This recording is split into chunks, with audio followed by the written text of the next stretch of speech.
વડોદરામાં સ્થાનિક સ્વરાજ્યની ચૂંટણીને લઈને શહેરમાં રાજકીય ગરમાવો તેજ બન્યો છે। ગુજરાતના નાયબ મુખ્યમંત્રી હર્ષ સંઘવીએ આજે વડોદરા શહેરની મુલાકાત લઈ ભાજપના ચૂંટણી પ્રચારનો સત્તાવાર પ્રારંભ કર્યો હતો। કાલાઘોડા સર્કલ નજીક આવેલ કીર્તિમંદિર ખાતે યોજાયેલા જનસેવા સંકલ્પ કાર્યક્રમમાં તેમણે હાજરી આપી હતી।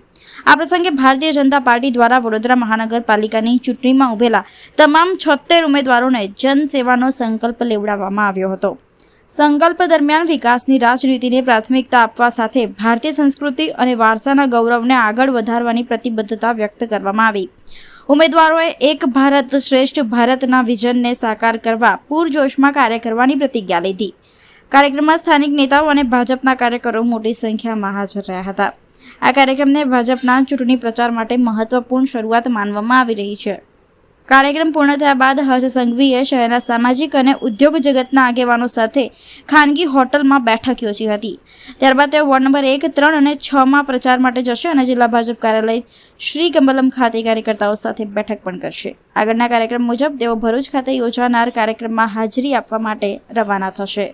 બસ આજે ખુશીનો માહોલ છે અને દેશના વડાપ્રધાન નરેન્દ્રભાઈ મોદીજી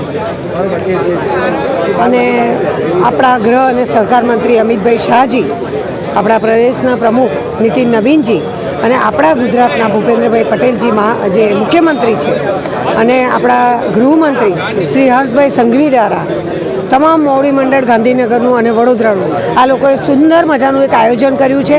આપ જોતા હશો કે 76 ઉમેદવારો માટે આજે રેડ કાર્પેટ આપીને એમણે જનસંકલ્પ લેવડાવ્યો છે। તો આજે અમારી જવાબદારી ખૂબ વધી ગઈ છે।